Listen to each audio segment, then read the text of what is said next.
Hi, welcome to Success Algorithm. In today's episode, we want to look at the hidden costs of unexamined thinking. As you already know, Socrates said in Plato's Apology that the unexamined life is not worth living. Now, what is unexamined thinking? An unexamined thinking is a thinking that is automatic, that is unquestioned, a thinking that is spontaneous, not just intuitive, but a thinking that you naturally, consistently, and very, cunningly filtered away some things that will question the thinking. Okay? So it is not the absence of thinking, but it is a thinking that is reasonable, familiar, but justified. A thinking where you decided that your feeling and your thinking should not be separated, even when you feel you are doing so. So most people assume that thinking happened, assume that thinking happened simply because a decision feels settled. There's something we call second order consequence. Now, if you want to have the right kind of thinking, you must understand second order consequence. Second order consequence is when I have done this and then I get this result, what result will my result get? Sound tautologous. When I've done this and I get my result, what result will my result get? So when a decision sounds settled, it is not always settled. In reality, many decisions are made on autopilot and only explained afterward. So why the cost of hidden, what are the costs of unexamined thinking? I mean, the costs are hidden. Okay, the costs are hidden, and why are the costs hidden? The costs are hidden because the consequences are delayed. So sometimes you do them very much like disease. They take a lot of time before they can mature. They're incubated, they mature, and then they start doing their havoc. You won't notice until they manifest. That is why every single time you take an action, ask the question of what's the second order consequence. We're going to treat second order consequence soon. Most time, the hidden part of this unexamined thinking is because it feels rational at the beginning, and the mind rewrites the story later, and then you feel that whatever will come out of it, let me do this for now. The truth is unlike obvious errors, biased decisions, they rarely fail immediately. They take some time, but when they start doing their havoc, they drift very quickly. But you see, at the beginning, they will drift very slowly and quietly, making the cost hard to trace back to the cause. Most time, the cause and the costs, CAUSE and COST, the cause and the cost, most time you don't relate them anymore. Now, there are core concepts to understand if you want to understand the unexamined life and the hidden cause. One of them is what we call cognitive bias. Cognitive bias has to do with predictable shortcuts that your mind, your brain has raised and is familiar with that helps you to navigate some kind of thing. There are some heuristics, but they are cognitive, they are knowledge based. So that is one part of the core concept. Another part is justification. Yeah, you explain a decision after it's emotionally, made. You justify it, you explain it out. That's another point you need to hold. The other one is compounding effect. Compounding effect is how small errors accumulate over time. Yes, in this context, how small errors accumulate over time. Most errors are like a leak in the roof. If you leave them, they will keep compounding and compounding until they spoil a lot of things for you. And the fourth concept there is opportunity cost. Now, remember, we are not doing just videos. We are doing training, taking you through series that will change your life, change your decision making forever, and change your destiny. So, opportunity cost has to do with what you lose by choosing one path over another. That's what we call opportunity cost. Now, these four concepts explain why reasonable decisions can still be damaging over time because they were justified, they were not the best, but somehow somebody filtered away some of the most important things. Now, there are a lot of costs, C-O-S-T, there are lots of costs for executives and leaders. Now, one of the costs is that the leader will develop what we call strategic blind spots. It will persist for too long and then will do a lot of damages. Now, the CEO of Nokia, I think Paul Bowman, what's his name again? I've forgotten his name now. You know, he cried when Nokia crashed, when Nokia went down, when Nokia went bankrupt. He cried. You could Google it. He said, "We did everything right and we failed. We did everything right and we failed." Can you imagine? Yes. How could you do everything right and fail? Well, maybe it could be a point of argument. You could do everything right and fail. But the point was that there was strategic blind spot, or there were strategic blind spots that persisted for too long. They thought they were doing everything right, but they didn't know they were doing a lot of things wrong. So insidiously, it was working against them, but they didn't know. Now, another, cost for executive is that past success becomes mental anchor. In other words, because of what you've achieved before, maybe you've made the best result, you've achieved the best sales, so you know the hear word. You don't want to hear anything again. Yeah, I've done it for so long. I know what I'm saying. I can do it. So past success becomes a mental anchor instead of, the future success, knowing that past is past. And like that was said in my client, I get them before not be property.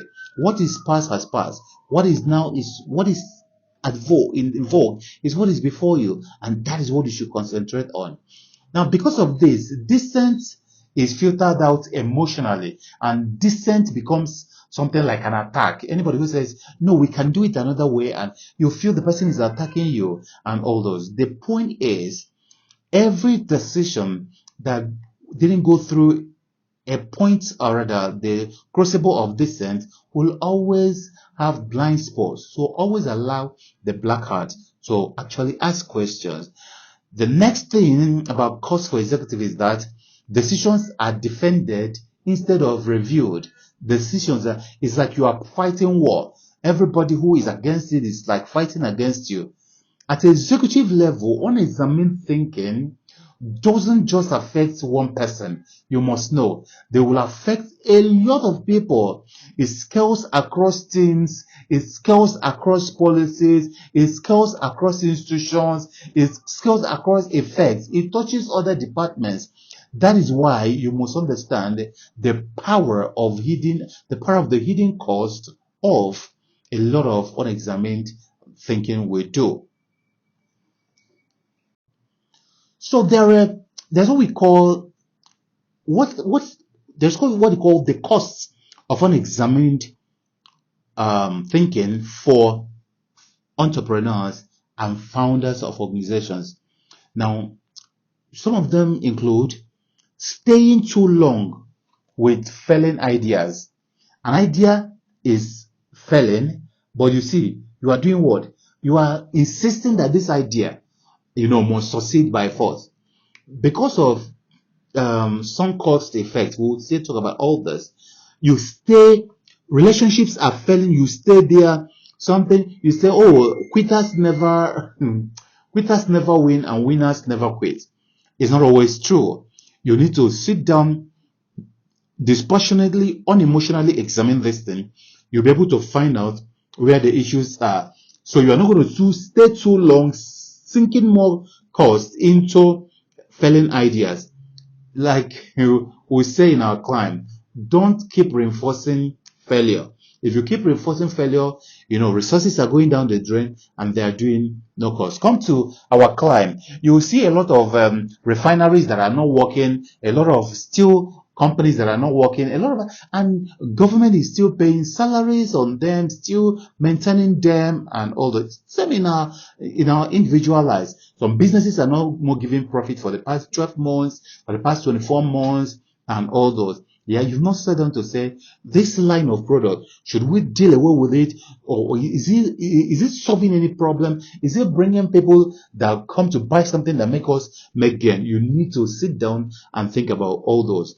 Now, another one is overconfidence in intuition. Most times you see that you're going to hear entrepreneurs say, something is telling me that this will work in the near future. Something is telling me, especially when they are not experimenting with their own money, they will always have overconfidence in intuition.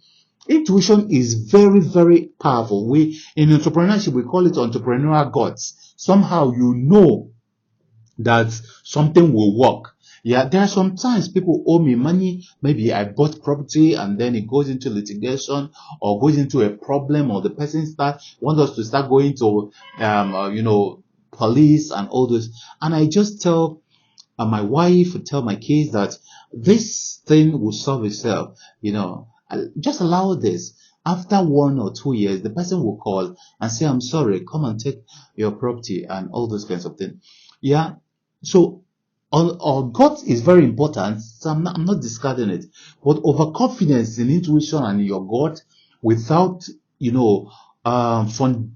foundation in reality could also be tricky. So watch it very well and find out whether it's not a bias, or whether it's not emotional, or whether it's not some heuristics or superstition you've developed over time. The next thing is, most time entrepreneurs misread market feedback. Yeah, they misread market feedback because of unexamined thinking. They either stop or they continue. If you look at the market very well, there's what we call trend prediction and trend understanding. So you must understand trends and predict trends. When you understand a trend, you are going to understand a trend in relation to other things that are happening around, not just one thing. So when you look at A, B, C, D to Z, and then you look at what is happening in this market, you'll be able to know this thing that is happening because of A, B, C, and A or B or C is temporal. It will soon go. It's like during election years in most countries. Yeah, GDP grows, things, there's much money in circulation, and okay, it has some also negative and positive economic effects. If you go and stock, maybe let's say jerseys we are moving in the market, and you go and stock jerseys for the next 2 years, 3 years, you are going to have issues, because the amount of jerseys and caps and all those they will buy and printables and printing things they will do during election year will not be the same they will do after the election. They will face other things. So you need to understand trend and predict trend. Don't misread market feedback. The last thing around cost for entrepreneurs and founders is confusing effort with progress.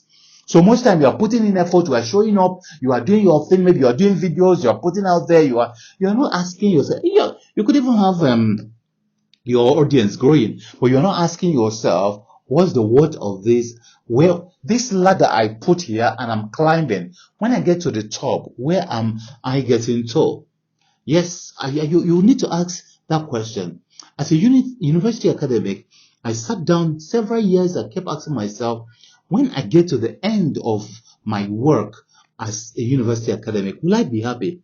I found out that why I love the young people I was teaching, because I was young myself then, and why I also love the fact that it's intellectual, but I don't love the outcome. I don't love where it's going to lead me to. I love practical things, but in the university, I should mark scripts. I should examine my students. All kinds. I don't like those. Yeah. And I decided that I don't need to confuse the fact that I'm putting effort with the fact I'm progressing. There is a difference between development and growth. Yes, you can be growing without developing, and it's very important. That is why you see government talk about, economic growth, and then the citizens cannot see it in their lives. They will tell you inflation has come down, and they go to the market, they can't even see in their different lives and families. They don't see that thing manifest in their lives. So don't confuse effort with progress. Progress is different, the same way development is different from growth. While you are growing, please also develop. Entrepreneurs often confuse their passion and persistence with correctness. So I have passion for this. In having passion, there are questions you must ask yourself. The realities of the market. In this passion, does it have aspiration? What are my aptitude, and what are the realities of the market? Is there a way I can make money and then achieve my dreams, personal dreams, economic dreams, especially from this thing from this my passion? Okay.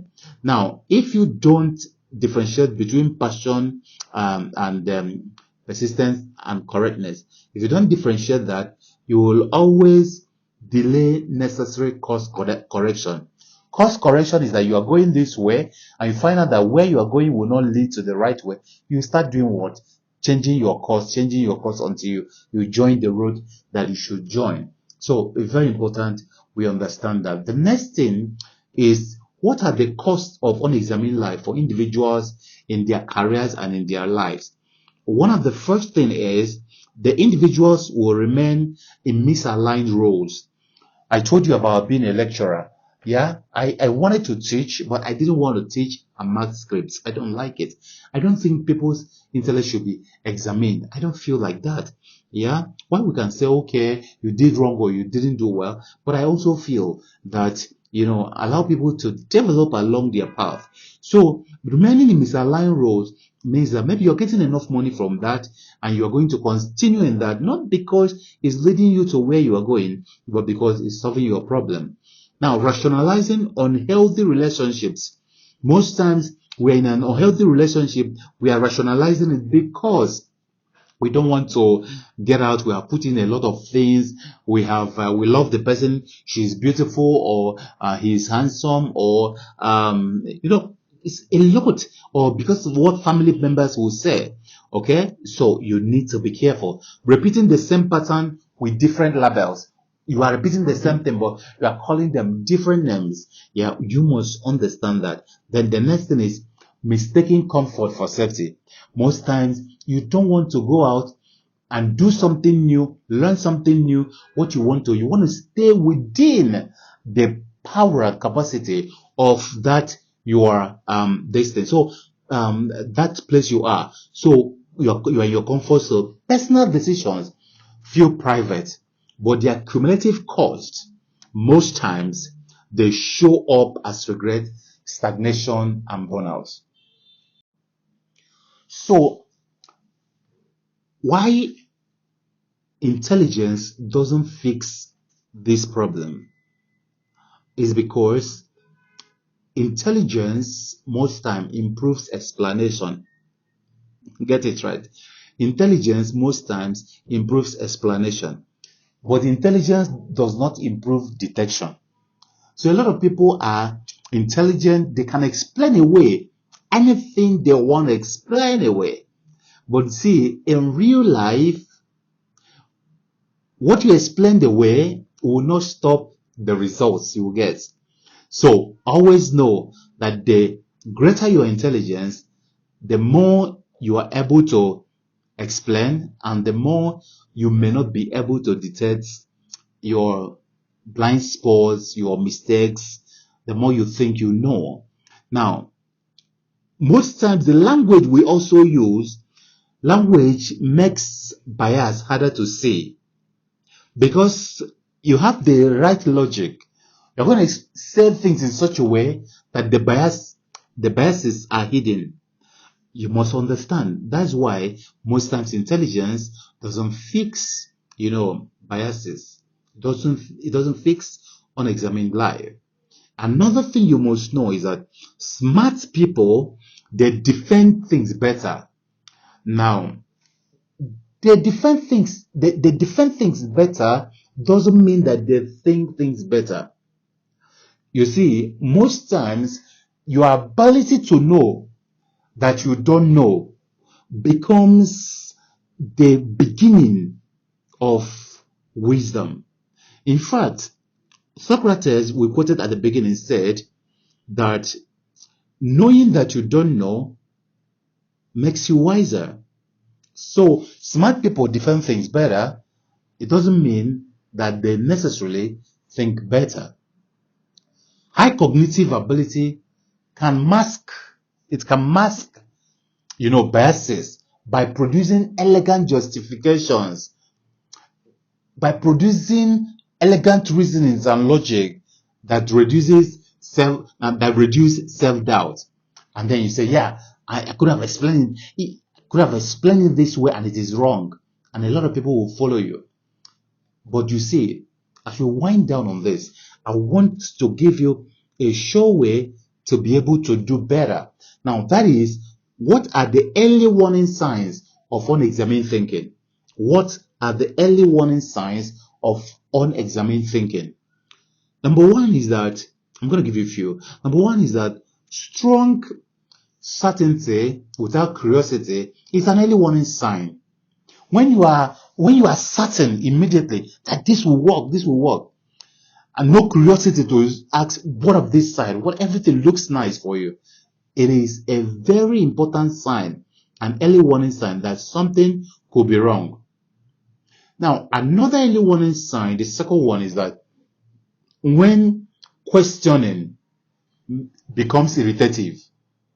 Yeah, anytime people ask you a question on that, you are a little agitated, you are irritated, you are like, can't you see? It is self-explanatory. Can't you feel it? And yeah, that is an early warning sign when irritation comes in at the point of you being questioned about this thing you have thought through.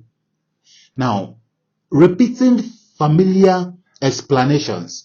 When you keep explaining and it's sounding like how you explained yesterday, how you explained the other one, you need to be careful.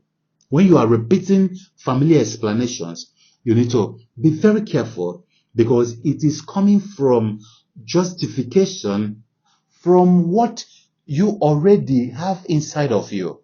Be careful and check yourself whether there are some issues wrong with your thinking. Examine that thinking because an unexamined thinking can lead to very serious disaster, especially at the level of second order consequence. The last thing I want to talk about regarding early warning signs include avoiding disconfirming information.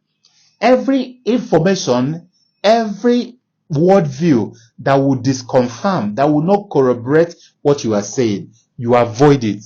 Anybody who ask question, and when you ask him question, he will say, he will give you inconvenient truth. You avoid the person. Now, try to check whether you are really aligned. You may be guilty of unexamined thinking. Ladies and gentlemen, these signs appear before bad outcomes. You will notice them before bad outcomes, not after. So, learning to spot them is a practical advantage. It is at the heart of examining your thinking. It's at the heart of proper thinking. Now, if you have been following this teaching, you will remember that I've been telling you the goal of what we are doing is not perfect thinking. It's not to get a perfect thinking so you are going to fall into the spirit of perfectionism. No. It is to be able to avoid, to be able to clean up the mess you can clean up so that mess that will remain will not be much. To clean up the mistakes you can clean up so that the mistakes that will remain will not be much. But if you just avoid them, you have problem of compiling and compounding this. So the goal is earlier detection. The goal is not perfection. The goal is to create awareness, because awareness about your biases creates pause. It will create you to pause, and when you pause, you think. Now, pausing and thinking creates better options, and those better options are examined thinking. When this happens, you are in a better position to avoid the things that will affect policies of the organization or your own personal life, affect other teams, affect your results and outcomes, affect finances, affect other people, and affect destinies. Okay, so the cost of unexamined life is quite many. It is not because somebody is stupid that he lives an unexamined thing, that he falls into unexamined thinking. It's not stupidity. It is because the person was too smart to recognize his blind spot. The cost most time may not be that you don't look intelligent. You may look very intelligent, but the cost of that intelligence will become your time will be wasted, your momentum will be wasted. You'll find out that there are missed alternatives and missed opportunities, but above all, you'll find out that your movement is stalled. And then most times you may not have the capacity to agree or retrace your step early enough. And because of that, the problem continues. Ladies and gentlemen, tomorrow we look at more of these biases, how you can work on them, how you can make better decisions. If you start listening to this, you will find out that your relationships and everything around you becomes better. Until I see you tomorrow, remain blessed and stay celebrated always.